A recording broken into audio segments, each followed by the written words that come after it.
hari-hari perlawanan. Dalam minggu ini perlindungan dan keberlangsungan masa depan pekerja serta rakyat Indonesia sedang dipertaruhkan dan akan ditentukan dalam pembahasan Omnibus Law Cipta Kerja di DPR RI. Oleh karena itu, mari kita bersama-sama menyiapkan diri dan memberikan energi terbaik yang kita miliki untuk melakukan perlawanan semaksimal mungkin untuk menolak dan membatalkan Omnibus Law Cipta Kerja yang direncanakan akan diparipurnakan tanggal 8 Oktober 2020. Semua dari kita wajib berjuang dan sekuat-kuatnya dengan amunisi sebaik-baiknya sebelum Omnibus Law terlanjur diketuk palu dan kita hanya dapat menyesali seumur hidup kita.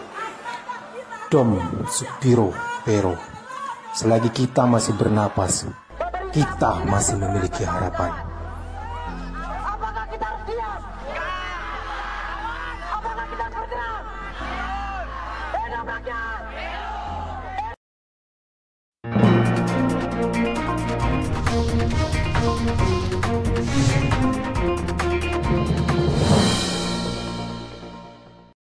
Ditemui di Gedung Nusantara I DPR RI, Wakil Ketua Balek DPR RI Ahmad Baidowi mengapresiasi keterlibatan seluruh pihak dalam proses pembahasan rancangan Undang-Undang Cipta Kerja. Mengingat substansi rancangan undang-undang tersebut sangat kompleks dan rumit. Pembahasan rancangan Undang-Undang Cipta Kerja bukanlah tugas yang ringan. Anggota Panja Rancangan Undang-Undang Cipta Kerja telah mengorbankan berbagai hal. Dengan segala dinamikanya, alhamdulillah bisa selesai dan diputuskan hari ini, tentu dengan sikap fraksi yang berbeda-beda. 7 fraksi menyatakan setuju, diantaranya dengan catatan-catatan, tapi pada intinya setuju untuk dilanjutkan ke paripurna.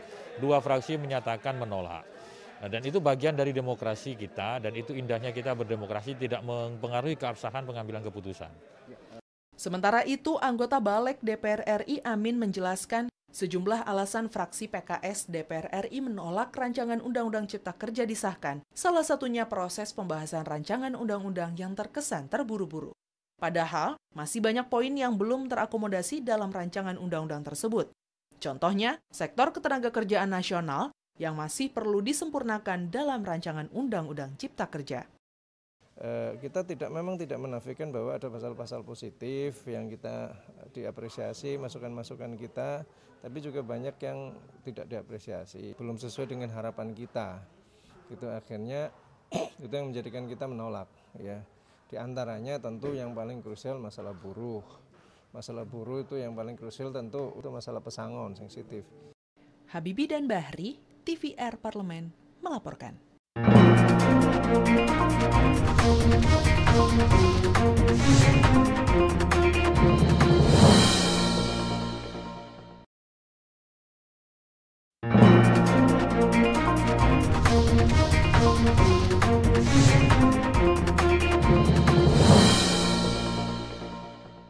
Anggota Badan Legislasi atau Balek DPR RI menjamin Undang-Undang Omnibus Law Cipta Kerja tidak akan mengancam sistem pendidikan nasional yang selama ini dibangun pemerintah dan para pakar akademisi menjadi pasar bebas. Di Gedung Nusantara I DPR RI Jakarta, Lamhot Sinaga memastikan liberalisasi dunia pendidikan nasional tidak akan terjadi jika rancangan Undang-Undang Cipta Kerja telah disahkan. Ada banyak aturan ketat mengenai pendidikan dan tenaga pengajar dalam Undang-Undang Cipta Kerja yang mempersempit ruang bagi praktisi pendidikan asing berkegiatan di Indonesia. Undang-Undang Cipta Kerja sepenuhnya memberikan perlindungan terhadap tenaga pengajar lokal dan sistem pendidikan nasional.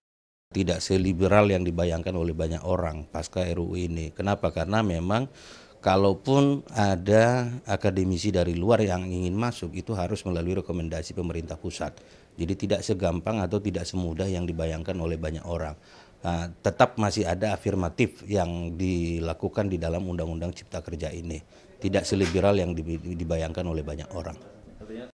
Anggota Balek DPR RI Lamhot Sinaga menambahkan, calon tenaga pengajar dan lembaga pendidikan asing harus melewati tahapan-tahapan yang panjang untuk berkegiatan atau mendirikan lembaga pendidikan di Indonesia.